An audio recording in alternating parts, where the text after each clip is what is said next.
अल्हम्दुलिल्लाहि वकफ़ा वसलामुन अला इबादिहिल्लज़ीना इस्तफ़ा अम्मा बाद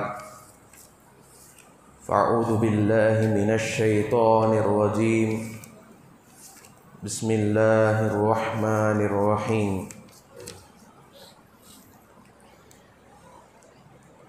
क़ुल इन कुन्तुम तुहिब्बूनल्लाह फ़त्तबिऊनी युहब्बिबकुमुल्लाहु व यग़फ़िर लकुम ज़ुनूबकुम वल्लाहु गफ़ूरुर रहीम। क़ुल अतीउल्लाह वर्रसूल फ़इन तवल्लौ फ़इन्नल्लाह ला युहिब्बुल काफ़िरीन। सुब्हान रब्बिका रब्बिल इज़्ज़ति अम्मा यसिफ़ून व सलामुन अलल मुरसलीन वल्हम्दुलिल्लाहि रब्बिल आलमीन।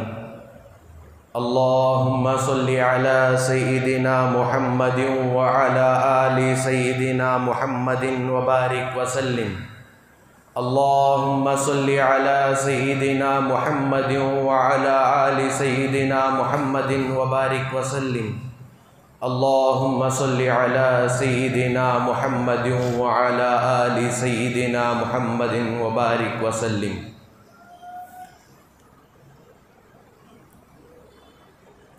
बिरादरान इस्लाम,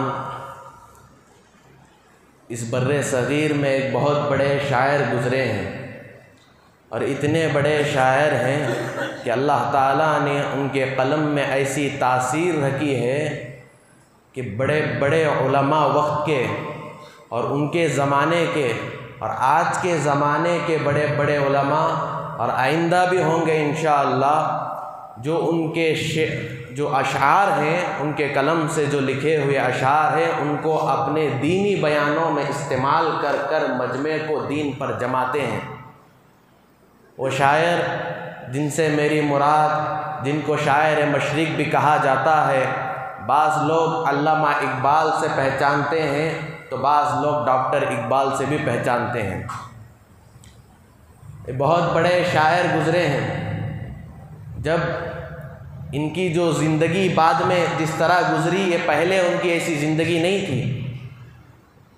बहरहाल उनके सवाने और उनकी ज़िंदगी पर तो बात नहीं करना, बस थोड़ा सा बात वो क्यों किस तरह वो इतनी बुलंदियों पर पहुँचे और ऐसे ऐसे अशार लिखे कि दो दो जुमले में चाहे उस बयान को, उन दो जुमले को लेकर घंटों तक बयान कर सकते हैं उसको समझाने में। तो ऐसे जामिया, एक होता कि मज़मून को बड़ा करके लंबा करके फैला फैला कर बयान करना, और एक होता कि घंटों के बयान को चंद मिनट में पेश करना। तो ये कमाल ज़्यादा होता है कि घंटों के बयान को मिनटों में पेश करना। और ये शायरों के पास बड़ा ऐसा मलका होता था और इसी सलाहियत के मालिक रहते थे। और उसमें से शायर मशरिक़ अल्लामा इकबाल रहमतुल्लाहि अलैह को बड़ा ख़ास एक मलका था।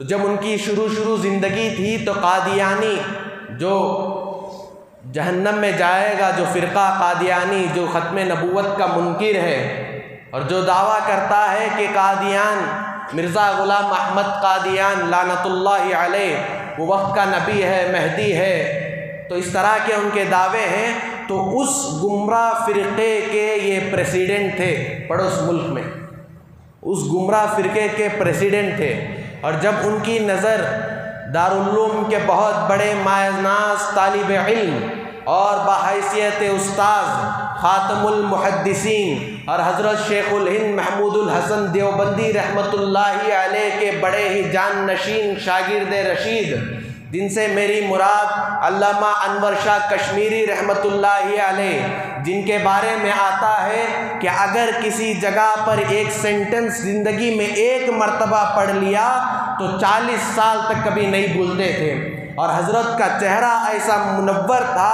कि एक दफ़ा हज़रत रेलवे स्टेशन में नमाज़ पढ़ रहे थे तो एक गैर मुसलमान आकर उनसे पूछा कि ये हस्ती कौन है, इसका चेहरा बता रहा है कि ये कौन है, ये कोई मामूली इंसान नहीं हो सकता है, ये जिस मज़हब में भी है वो मज़हब सही है, तो मैं इस मज़हब को कबूल करने के लिए तैयार हूँ और मैं भी कलमा पढ़ता हूँ। तो ऐसे रोशन चेहरे वाले जब अल्लामा इकबाल जब वक्त के कादियानी के जो प्रेसिडेंट थे, जब उनकी नज़र हज़रत अल्लामा अनवर शाह कश्मीरी रहमतुल्लाहि अलैह के चेहरे पर पड़ी तो अल्लामा अनवर शाह कश्मीरी रहमतुल्लाहि अलैह के होश उड़ गए। क्या चेहरा है, क्या रोशन है, क्या नूर है। तो जाओ उनके पास, उन अल्लाह वालों के पास। तो गए तो उलमा पर नज़र पड़ी तो अल्लाह वालों की नज़र पड़ने की बरकत देखिए कैसे लोगों को हिदायत मिलती है। तो गए और कहे कि हज़रत मैं आपका मुरीद बनना चाहता हूँ, आप मुझे बैयत दे दें। तो हज़रत अल्लामा अनवर शाह कश्मीरी रहमतुल्लाहि अलैह कि एक काम करना पड़ेगा, उसके बगैर मैं तुम्हें मुरीद नहीं बनाऊंगा, बैयत नहीं दूंगा, एक शर्त है। तो अल्लामा इकबाल ने कहा कि हज़रत क्या शर्त है। तो अनवर शाह कश्मीरी रहमतुल्लाहि अलैह ने कहा कि तुम जो कादियानी के जो प्रेसिडेंट है वहाँ से रिज़ाइन लेटर लिखकर उस प्रेसिडेंट के पोस्ट को छोड़ना पड़ेगा।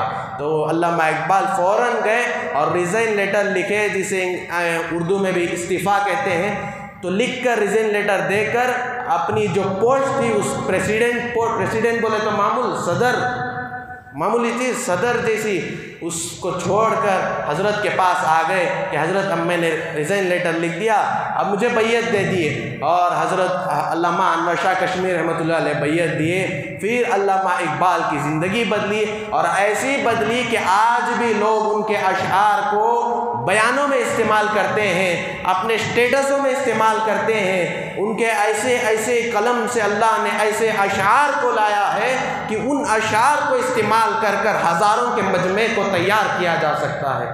तो ऐसे अल्लाह ताला ने उनसे काम लिया। तो इसका मतलब क्या हुआ कि उनकी ज़िंदगी बदलने का सबब वो आलिम दीन अल्लामा अनवर शाह कश्मीरी रहमतुल्लाहि अलैह के उनके चेहरे पर जब नज़र पड़ी तो अल्लाह वालों का किसी को देखना और अल्लाह वालों को किसी का देखना, ये दोनों हिदायत का सबब होता है। तो मेरे दोस्तों, उस शायर जो अल्लामा इकबाल रहमतुल्लाहि अलैह का एक बहुत अच्छा शेर है जिसमें 2 जुमलों में हमारी हकीकत खोल दी। कि फरमाते हैं कि तुझको बताता हूँ तकदीर उमम क्या है। कि कहते हैं मुसलमानों को बुलाकर कि मुसलमान को मुखातब कर अपोजिट खड़ा कर कहते हैं कि मुसलमान तुझको बताता हूँ कि तकदीर उमम क्या है। मतलब क्या कि भाई आओ, तकदीर उमम का मतलब क्या है कि पिछली जो उम्मतें गुजरी, जो हालात गुजरे, जो जमातें गुजरी, सहाबा की जमात हो या ताबईन की जमात हो, शुहदा की जमात हो, सालिहीन की जमात हो, तबे ताबईन की जमात हो, औलिया अल्लाह की जमात हो, आओ तुम्हें बताता हूँ कि उनका हाल क्या है और आज हमारा हाल क्या है। तो इस तरह अपने शेर में उस जुमले को बयान करते हुए कहते हैं तुझको बताता हूँ तकदीर उमम क्या है, शमशीर व सनान अव्वल ताऊस और रबाब आखिर। मतलब क्या है कि पहले के ज़माने के उम्मतें, जमाअतें, फ़िरक़े और जो ग्रुप्स होते थे उनके अंदर क्या क्या क्वालिटीज़ होती थी और आज के ज़माने के मुसलमानों के अंदर कैसी कैसी क्वालिटीज़ होना चाहिए था लेकिन नहीं है। कि कह रहे हैं कि शमशीर व सनान अव्वल, के पहले मुसलमान एक घोड़सवार था, चलता तो जंगलों में शेर भी उससे कपकपाता था, लेकिन आज का मुसलमान उस शेर का तर्जुमा और मफहूम आपके सामने रख रहा हूँ कि पहले का मुसलमान जब जंगल में चलता तो शेर भी लरसता और कपकपाता, लेकिन आज का नौजवान गली में जाने के लिए डर रहा है। और डर रहा इसलिए नहीं कि वो गली में शेर या चीता या कोई खूंखार जानवर है, उसका ईमान उसको इतना कमज़ोर कर दिया है कि हट्टा कट्टा नौजवान है कि चाहे तो शेरों पर भी अपनी हुकूमत को जमा सकता है, चाहे तो हज़ारों पर अपनी हुकूमत को जमा सकता है। लेकिन उस नौजवान के अंदर ऐसी बुज़दिली आ गई है कि जाओ, अकेले जाने के लिए तैयार नहीं होता। क्यों? क्योंकि रास्ते में कुत्ता है, कहीं कुत्ता मुझे काट ना ले। एक होता है एहतियात, वो अपनी जगह है। एहतियात किसे बोलते हैं कि चुप कर से जाना, भाई ये एहतियात है, दिल में डर नहीं होता उसका। लेकिन आज के नौजवानों का हाल ये है मेरे दोस्तों, मुसलमान कौम पहले क्या थी और आज क्या है, इसको जानना बखूबी हमारे लिए बहुत ज़रूरी एक मसला बन चुका है। बहुत अहम मौजू है कि मुसलमान अपनी तारीख़ को भुला बैठे हैं। मुसलमान नौजवानों का हाल दिन ब दिन बदतर होता जा रहा है कि पहले के मुसलमान अगर हज़रत मोहम्मद रसूलुल्लाह सल्लल्लाहु अलैहि वसल्लम के पास जो सहाबा की जो टीम थी, वो टीम सारे के सारे अक्सर नौजवान हुआ करते थे। बहुत कम बच्चे, बहुत कम औरतें, बहुत कम बूढ़े होते थे।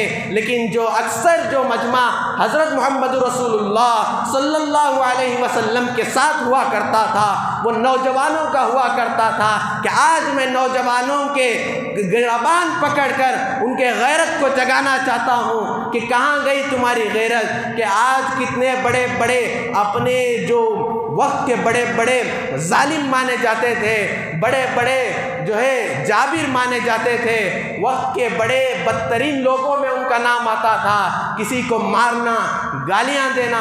लेकिन जब दामन मुस्तफ़ा में, जब गुलाम मुस्तफ़ा, जब मुस्तफ़ा की गुलामियत में अपने सर को झुका दिया तो अल्लाह ताला ने उनको वक्त का इमाम बनाया, वक्त का खलीफा बनाया।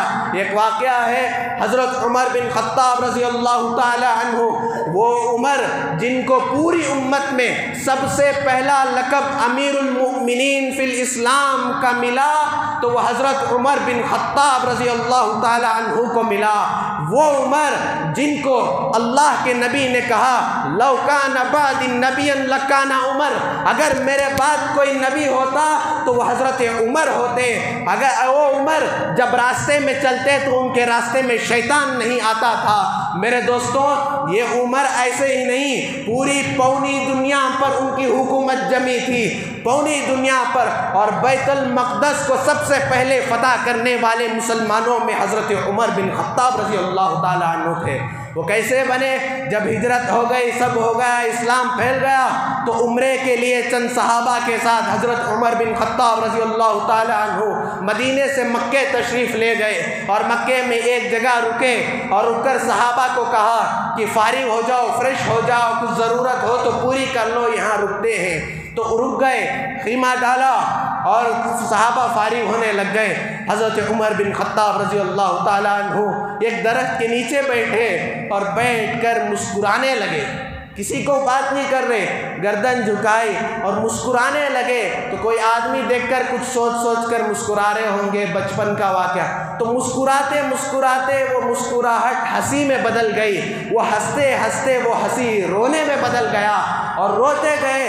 अब सहाबा सोचे, जब हंस रहे थे तो सहाबा की नज़र जब हज़रत उमर रज़ी अल्लाह ताला अन्हु के चेहरे अनवर पर पड़ी तो सहाबा समझने लगे कि ये शायद हज़रत उमर रज़ी अल्लाह ताला अन्हु का बचपन यहाँ बहुत ज़्यादा गुजरा होगा, जो अपनी पुरानी यादों को ताज़ा कर हंस रहे हैं, मुस्कुरा रहे हैं। तो जब थोड़ी देर में फिर वो हंसना रोने में बदल गया तो सहाबा परेशान हो गए कि भाई एक बंदा हंस भी रहा है और रो भी रहा है, बात हमारे समझ में नहीं आ रही। तो हज़रत उमर बिन ख़त्ताब रज़ी अल्लाह ताला अन्हु से पूछे, या अमीरुल मोमिनीन, या उमर, कि आप शुरू में तो मुस्कुरा रहे थे, उसके बाद हंसने आपकी मुस्कुराहट हंसी में बदल गई और उसके बाद आपकी हंसी रोने में बदल गया, हमें समझ में नहीं आ रहा क्या माजरा है, क्या चक्कर है। तो हज़रत उमर बिन ख़त्ताब रज़ी अल्लाह ताला अन्हु कहने लगे कि लोगों के, मेरे भाइयों, कि जब मैं छोटा था तो मेरे वालिद, मेरे अब्बा ख़त्ताब, उमर बिन ख़त्ताब नाम है तो उनके वालिद का नाम ख़त्ताब, तो मेरे वालिद मुझे बकरियां चराने के लिए बकरियों का रेवड़ मेरे साथ दे देते और चंद ऊँटों को भी मेरे साथ में कर देते, जा बकरियों को चरा और ऊँटों को चरा कर लेकर आ जा। तो मैं यहाँ आता बचपन में, ऊँटों को लेकर, बकरियों को लेकर चराता और मैं उस वक्त इतना बेपरवाह इंसान और इतना कमज़ोर और इतना ज़ईफ़ और इतना जो है नादान था कि बकरियों को मैं संभाल नहीं पाता था। कोई जानवर आता तो किसी बकरी को जो है हमला कर उस बकरी को खा लेता या लेकर भाग जाता, मुझे पता भी नहीं चलता था। और कोई ऊँट मेरे ऊपर पेशाब भी कर देती थी, मुझे उसका एहसास नहीं होता था। जब शाम को मैं मेरे अब्बा के पास खत्ताब इनके पास जब जाता, तो मैं जब खत्ताब देखते कि बकरियों में कितने बकरियां हैं, रोज़ाना हिसाब किताब होता कि कितने बकरियां गए और कितने बकरियां आए, कोई बकरी मिस तो नहीं होगी। तो जब काउंटिंग होती तो 2-3 बकरियां मिस होते, और फिर बेटे को जब करीब बुलाते तो बदन में बकरियों की बदबू और ऊँट के पेशाब की बदबू आती। तो हज़रत उमर बिन खत्ताब रज़ी अल्लाह ताला अन्हु कहते हैं, तो मेरा वालिद मेरे सर के बाल पकड़कर मुझे निचोड़ कर कहता कि तुझे कुछ काम नहीं आता, तू ज़िंदगी में कुछ नहीं करेगा, तू आगे चलकर क्या करेगा, तू 2 रोटी नहीं कमा सकता, तेरे बीवी बच्चों को क्या पालेगा। कि आज के वो उमर का ज़माना एक था कि ऐसा था, उनके वालिद ऐसे कोस रहे हैं कि तू क्या करेगा आगे चलकर, लेकिन किसे मालूम था। फिर हज़रत उमर बिन खत्ताब रज़ी अल्लाह ताला अन्हु ने अपनी ज़ुबान मुबारक से एक जुमला कहा कि वो उमर खत्ताब का बेटा था तो बकरियों को नहीं संभाल सकता था, बकरियों को कंट्रोल करना मुश्किल था, लेकिन आज वही उमर जब मुस्तफ़ा का ग़ुलाम बन गया है तो पूरी कायनात, पूरी दुनिया पर हुकूमत को संभाल सकता है। तो अल्लाह ताला ने वो सलाहियतों को नवाज दिया। ये क्यों? जब हज़रत मोहम्मद रसूलुल्लाह सल्लल्लाहु अलैहि वसल्लम की सच्ची वफ़ादारी करने का ये नतीजा है जो उनको अल्लाह ताला ने क़यामत तक के लिए उनके सरों को बुलंद कर दिया। आज कितने मसाजिद का नाम उमर, कितने मदारिस का नाम उमर, कितने बच्चों का नाम उमर। यहाँ मजमे में कोई उमर होगा शायद, इतने मजमे में किसी का नाम उमर होगा। कौन उमर? जिनके कपड़ों पर 16 पैवन लगे थे। मेरे दोस्तों, अल्लाह ताला तुम्हें ये नहीं देखता कि तुम्हारे कपड़े कैसे हैं, तुम्हारा बैंक बैलेंस कैसा है, तुम्हारा घर कैसा है। अल्लाह ताला तुम्हारे ईमान को टटोलता है, तुम्हारी मोहब्बतों को टटोलता है। क्या तुम अल्लाह से सच्ची मोहब्बत करते हो?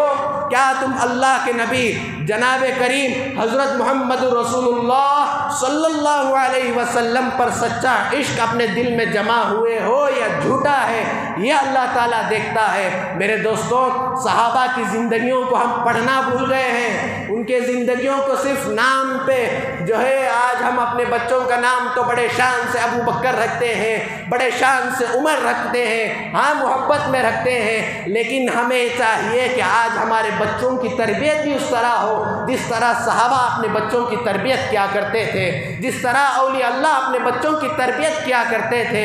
मेरे दोस्तों, आज तरबियत का मैदान देखेंगे तो बहुत दिन ब दिन बदतर होता चला जा रहा है। मेरे दोस्तों, उलमा यहाँ तक कहते हैं कि माफ़ फरमाना, ये जुमला बुरा लगे कि उलमा यहाँ तक कहते हैं कि आज बच्चे अपने घरों में महफूज नहीं रह रहे, अपने माँ बाप के साथ महफूज नहीं रहे। माँ बाप खुद अपने बच्चों को पढ़ाई के नाम से, स्कूल के नाम से मोबाइल, बड़ा बड़ा फ़ोन दिला देते हैं, जिसकी वजह से बच्चा दिन भर जब स्कूल से आता खाता नहीं, बैग रखने से पहले अपनी उसकी निगाह, उसकी सोच मोबाइल पर जाती है कि मोबाइल में क्या व्हाट्सएप में मैसेज आया नहीं आया, मेरे कोई गेम में तरक्की हुई या नहीं हुई। नौजवान, कहाँ गई तेरी गैरत कि तेरा काम क्या है? अरे याद करो अपने पूर्वजों को, याद करो अपने अकाबिरीन को। अपनी ज़िंदगी को ऐसी नहीं गुजारी, काम में लगाओ। ज़िंदगी की मिसाल अल्लाह वाले एक बर्फ़ की सील की तरह देते हैं। जब उस बर्फ़ की सील को जब अंदर फ्रिज से निकाल दिया तो बहरहाल उसको जैसा भी इस्तेमाल में लाओ या ना लाओ, लेकिन उसे घुलना है और पानी बनकर रहना है। वो आखिरकार उसका नतीजा पानी है। तो इसी तरह इंसान की ज़िंदगी है। जब माँ के पेट से निकल गया तो आखिर उसकी हालत फ़ानी है। जिस तरह बर्फ़ की सील का अंजाम पानी है तो इंसान की ज़िंदगी का हाल भी फ़ानी है। फ़ानी मतलब ख़त्म होना है। मेरे दोस्तों, ज़िंदगी में कोई आज तक हज़ारों साल की ज़िंदगी कोई नहीं गुजारा।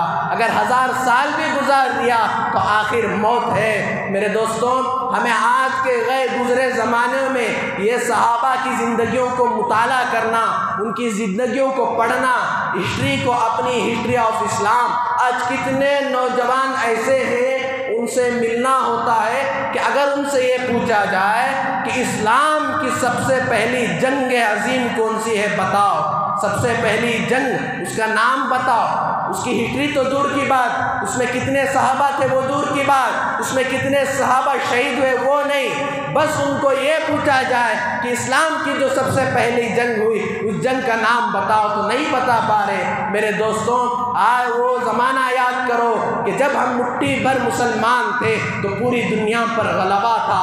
आज मुसलमानों की तादाद बढ़ती जा रही है लेकिन मुसलमानों को ज़िल्लत के अलावा कुछ नहीं मिल रहा। अरे इस्लाम कोई मामूली मजहब नहीं है, मुसलमान कौम कोई मामूली नहीं है। खुद कुरान मजीद में मैं नहीं, तुम नहीं, कोई आलिम उलमा नहीं, बल्कि खुद कुरान मजीद ने इस उम्मत की तारीफ फरमाई है, कुंतुम खैर उम्मतिन उखरिजत लिन्नास तअमुरून बिल मारूफ व तनहौना अनिल मुनकर, कि तुम सारी उम्मतों में, सारी कौमों में, सारी जमातों में बेहतरीन जमात हो। तो ये बेहतरीन जमात होने के बावजूद आज हम क्यों गिर गए हैं? मेरे दोस्तों, इस पर अपने गिराबान में हर एक को फिक्र करनी है कि पहले के लोग भी माँ के पेट से आते थे, पहले के लोग भी वही खाना खाते थे, पहले के लोगों के पास भी 2 आंख थी, हमारे पास भी 2 आंख हैं, पहले के मुसलमानों के पास भी 2 हाथ थे, हमारे पास भी 2 हाथ हैं, पहले के मुसलमानों के पास भी 2 पैर थे, आज हमारे पास भी 2 पैर हैं। लेकिन वो क्या चीज़ है जो उनको जहाँ जाते फतह करते, जहाँ जाते मुल्कों पर अपना कब्ज़ा जमा करते जाते, जहाँ जाते इस्लाम के पर्चे को बुलंद करते जाते और जहाँ जाते इस्लाम ही इस्लाम होता।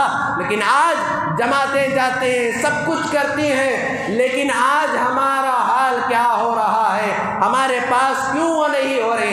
इन बुराइयों का हमारा जो सवाल है, हमारा जो कमज़ोरी है, जो आज हम डिग्रेड हो रहे हैं, कमज़ोर पड़ रहे हैं, सिर्फ उन हालात पर हमें गौर करना चाहिए कि आज मुसलमान की हैसियत और औकात तो इतनी रह गई कि अगर व्हाट्सएप इस्तेमाल करते और व्हाट्सएप में कोई फ़लस्तीन का वीडियो कोई देख लिए, किसी बच्चे को बेरहमी से मार रहा है, मुसलमान बच्चों को, मुसलमान माँओं को बेरहमी से उनको मारा जा रहा है, तुम्हारी बहनों को मारा जा रहा है, तो मुसलमान क्या करता है? देखता है क्या भाई क्या हो रहा है, बस उसका क्या हो रहा है। अरे भाई ये सोचो कि वो मुसलमान लड़ रहे हैं, उनका ईमान का जज्बा देखो कि सीरिया में जब आतंकवादी जब जुल्म ज़्यादा बढ़ता गया तो बच्चे बच्चे के पास एक बोर्ड होता जिसमें लिखा होता उक़्तुलूना ला तसुब्बु नबियना, तुम हमारे चितड़े उड़ा दो,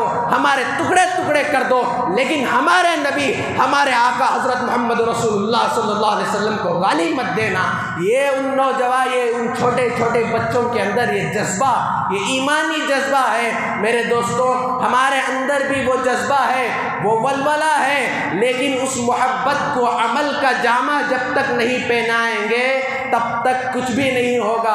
बस नारे लगाते रहे, दावे करते रहने से कुछ नहीं होता।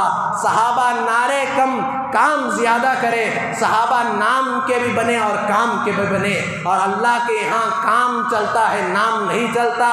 बड़े बड़े दावे करने वालों, ये सोचो कि आज तू जब दावा करता है कि मैं मेरे आका की राह पर अपनी जान को कुर्बान करने के लिए तैयार हूँ, तो सोच कि उस आका के लिए क्या अपने चेहरे को कुर्बान करने के लिए तैयार नहीं? क्या उस आका के लिए अपने लिबास को कुर्बान करने के लिए तैयार नहीं? क्या उस आका के लिए अपने बालों को कुर्बान करने के लिए तैयार नहीं? मेरे दोस्तों, अल्लाह के नबी हज़रत मोहम्मद रसूलुल्लाह सल्लल्लाहु अलैहि वसल्लम ने अपनी ज़ुबान मुबारक से इरशाद फरमाया है कि मोमिन, कामिल मोमिन तब तक नहीं बन सकता जब तक कि मैं उसके दिल में, उसकी जान से, उसके माँ बाप से, उसके बच्चों से, उसके रिश्तेदारों से भी ज़्यादा महबूब ना बन जाओ। मेरे दोस्तों, अल्लाह को राज़ी करना है तो भी मोहम्मद रसूलुल्लाह सल्लल्लाहु अलैहि वसल्लम की ज़िंदगी को अपनी ज़िंदगी में लाना होगा, उनकी सीरत का मुताला करना होगा। अल्लाह ताला ने जो आयत मैंने खुतबे के दौरान पढ़ी है उसमें अल्लाह ताला यही फरमा रहा है, कुल, ए नबी जी आप कह दीजिए, अल्लाह ताला अपने हबीब से कह रहा है, कुल, ए नबी जी आप कह दीजिए इन लोगों को कहिए, उन लोगों को कह दीजिए जो बड़े बड़े दावे करते हैं कि हम अल्लाह से मोहब्बत करते हैं, हम अल्लाह, यहूदी नसारा जो थे कहते हैं अपने आप को नहनु अहिब्बाउल्लाह व अबनाहु, कि हम अल्लाह के सच्चे महबूब हैं, सच्चे बेटे हैं। तो इस तरह के दावे हैं। तो आप उन लोगों से ज़रा जाकर कहिए कि इन कुंतुम तुहिब्बूनल्लाह, अगर तुम अल्लाह से मोहब्बत करते हो, तुम बोल रहे ना भाई, दावे कर रही ना अल्लाह से मोहब्बत करती बोलकर, तो ए नबी जी उन लोगों से जाकर कहिए कि अगर तुम अल्लाह से मोहब्बत करते हो फत्तबिऊनी, तो तुम्हें मेरी इत्तिबा करना पड़ेगा, मेरी पैरवी करना पड़ेगा। जिस तरह मैं खाता हूँ उस तरह तुम्हें खाना पड़ेगा, जिस तरह मैं सोता हूँ उस तरह तुम्हें सोना पड़ेगा, जिस तरह मैं चलता हूँ उस तरह तुम्हें चलना पड़ेगा, जिस तरह मैं मुआमलात करता हूँ उस तरह तुम्हें मुआमलात करना पड़ेगा, जिस तरह मैं अब अपने बीवी बच्चों के साथ रहता हूँ, जिस तरह मैंने रिश्तेदारों के साथ मैंने बर्ताव किया, सुलूक किया, उस तरह अपनी ज़िंदगी को गुजारोगे तो फिर आगे तुम्हारा नतीजा क्या होगा? युहब्बिकुमुल्लाह, तो तब जाकर अल्लाह तुमसे मोहब्बत करेगा, और मोहब्बत कर कर वयगफिर लकुम दुनूबकुम, और तुम्हारे लिए तुम्हारे गुनाहों को बख्श देगा, माफ़ कर देगा। वल्लाहु गफूरुर रहीम, अल्लाह ताला खूब बख्शने वाला है, खूब रहम करने वाला है। मेरे दोस्तों ज़रा गौर करो, हमारे लिए जो पत्थरें खाएँ ताइफ के मैदान में जाकर अपने बदन को खून से तरबतर कर दिए, अपने खून से लहूलुहान हो गए, किसके लिए करें? अपनी ज़ात के लिए नहीं, अपने घराने के लिए नहीं, हमारे लिए करें कि मेरी उम्मत के लिए, मेरी उम्मत तक के दिन पहुंच जाए। जब हज़रत जिब्राइल अलैहिस्सलाम आसमान से आए और कहे या रसूलुल्लाह, अल्लाह ने मुझे एक फरिश्ते को देकर भेजा है जिसकी हुकूमत पहाड़ों पर है, आप हुक्म करेंगे तो इन दोनों पहाड़ों को ये फरिश्ता मिलाकर इस बस्ती को कुचल नेस्त और नाबूद कर देगा और यहाँ के लोगों को मौत के घाट उतार देगा। तो कुर्बान जाऊँ उस हज़रत मोहम्मद रसूलुल्लाह सल्लल्लाहु अलैहि वसल्लम के अखलाक पर। उनके जुमलों से, उनके मुँह से ये नहीं निकला कि हाँ कर दो, इन बदबख्तों के नसीब में इतना थे, मार दलो, कर दलो। अल्लाह के नबी ने ये नहीं कहा। मेरे दोस्तों, अल्लाह के नबी ने कहा कि आज ये लोग मुसलमान नहीं हुए तो इनकी नस्लों में तो कोई औलाद पैदा होगा जो इस्लाम के परचम को बुलंद करेगा, जिसके ज़रिए से कायनात में इंशाअल्लाह इस्लाम का बोलबाला होगा। मेरे दोस्तों, मेरे भाइयों, कि आज हमें गौर करने की बात है। मुसलमानों के पास ये ज़बरदस्त उनके दिलों में मोहब्बत थी अल्लाह के नबी की, उसी तरह अपने जानों को कुर्बान कर दिए। सलाहुद्दीन अय्यूबी, किस ने नाम नहीं सुना? आज हर एक बच्चा उनका नाम जानता है कि सलाहुद्दीन अय्यूबी रहमतुल्लाह अलैह, जो मुजाहिद, जो इस्लाम का हीरो माना जाता था। ए नौजवान देख, नौजवान इस तरह हुआ करता है। वो नौजवान कैसा और आज हमारे नौजवान कैसे हैं कि जब एक दफ़ा उनके दौर में जब हज के लिए एक जमात निकली तो रास्ते में जो अंग्रेज़ का जो जालिम था उसका शहजादे ने हज की जो कौम निकली थी, हाजी की जमात, उनको रोक दिया और कहने लगा कि तो जब ये जमात कहने लगे कि हम हज के लिए निकले हैं, हमें छोड़ दो, तो उसने कहा नहीं। उसने सताने लगे, उनके चीज़ों को हड़पने लगा, उनको सताने लगा, छेड़छाड़ी की। तो और ये उसके बाद में उस खबीस ने, उस जालिम ने अपनी ज़ुबान से एक जुमला निकाला कि जाओ, तुम तो अपने नबी से मोहब्बत करते हो, जाओ बुलाकर आओ, तुम्हारे नबी मोहम्मद को देख लेंगे। मेरे दोस्तों, ये गुस्ताखी की। और जब ये खबर सलाहुद्दीन अय्यूबी रहमतुल्लाहि अलैह के कान पर पड़ी तो सलाहुद्दीन अय्यूबी रहमतुल्लाहि अलैह ने उनका खून जोश मारा और उठकर खड़े होकर दांतों को चबाते हुए ये कहा कि जब तक उस जालिम को मौत के घाट तक उतारूंगा नहीं, तब तक मैं चैन से कभी नहीं सो पाऊंगा।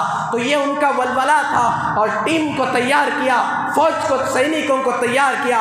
रात तो उनको सोते नहीं, नींद का ज़्यादा गलबा होता रहा तो क्या करें, सोए नहीं, कितने दिन सोए नहीं, ज़्यादा नींद सताने लगी तो खड़े खड़े खंबे पर या बैम्बू पर, लकड़ी पर खड़े खड़े आंख बंद कर लेते और अपनी नींद को पूरी कर लेते कि अहद लिया था कि जब तक उस गुस्ताख रसूल सल्लल्लाहु अलैहि वसल्लम को जब तक मौत के घाट नहीं उतारूंगा तब तक चैन से नहीं रहूँगा। फिर पौने 2 साल तक, 2 साल या पौने 2 साल तक चैन से नहीं सोए, और जब वक्त आया, जब उस पर हमला करने का वक्त आया तो उसकी छाती पर चढ़कर उसके गर्दन पर तलवार रखकर ये कहा कि ये जालिम, तूने क्या कहा था कि बुलाओ अपने नबी हज़रत मोहम्मद रसूलुल्लाह सल्लल्लाहु अलैहि वसल्लम को, देख आज मोहम्मद का गुलाम तेरी गर्दन उड़ाने के लिए आया है। मेरे दोस्तों, ये वलवला, ये उनके अंदर ईमानी जज्बा हुआ करता था। मोहम्मद बिन कासिम कैसे आदमी हैं कि जब वो 17 साल की उम्र में वहाँ से सफ़र कर कर 17 साल का नौजवान आज 17 साल हो जाती, 25 साल हो जाती, तो लोगों के पास पबजी खेलने के अलावा, इंस्टाग्राम देखने के अलावा, रील्स को ढकलने के सिवा कोई काम नहीं होता। मेरे दोस्तों, हमारे पास ये मौका है, ये ज़िंदगी को जानो, अकाबिरीन की ज़िंदगियों को पढ़ो कि मुसलमान क्या है, इस्लाम क्या है, इस्लाम किसे कहते हैं, मुसलमान किसे कहते हैं। हमारे नबी ने हमारे लिए कितनी कुर्बानी दी, सहाबा ने कितनी कुर्बानी दी, अकाबिरीन ने कितनी कुर्बानी दी। उनको जानोगे, उनको पढ़ोगे तो अपनी ज़िंदगी में लाओगे। एहसास करो कि आज से इंशाअल्लाह ये इरादा कर कर यहाँ से उठेंगे, आज से मरते दम तक कभी भी हज़रत मोहम्मद रसूलुल्लाह सल्लल्लाहु अलैहि वसल्लम की सुन्नत को कभी जानबूझकर दर नहीं करेंगे। इंशाअल्लाह करेंगे तो अमल करना।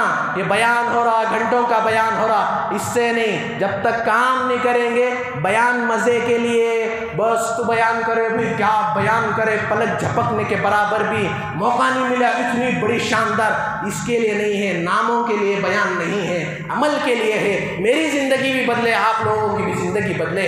आज से हम ये तय कर उठेंगे कि आज से इस जुम्मा की नमाज के बाद से हम इंशाअल्लाह 100% अल्लाह के सुपुर्द कर देंगे और 100% इस्लाम पर अपनी ज़िंदगी को लगाएंगे।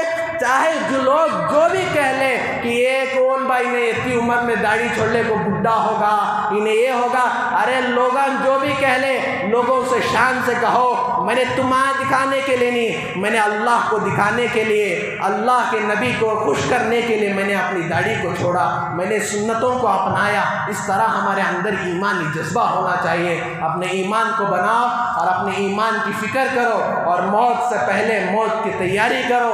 मेरे दोस्तों, आखिर में शेर कहकर मैं ख़त्म करता हूँ कि मोहम्मद से वफ़ा तूने तो हम तेरे हैं। अल्लाह कहे कि मोहम्मद से वफ़ा तूने तो हम तेरे हैं, ये जहां चीज़ है क्या लौह कलम तेरे हैं। मेरे दोस्तों, अल्लाह ताला हम सबको इन बातों पर भरपूर अमल करने की तौफीक अता फरमाए और अपनी ज़िंदगी को अल्लाह के लिए, अल्लाह के नबी के लिए, अल्लाह के नबी के दीन के लिए कुर्बान करने की तौफीक अता फरमाए।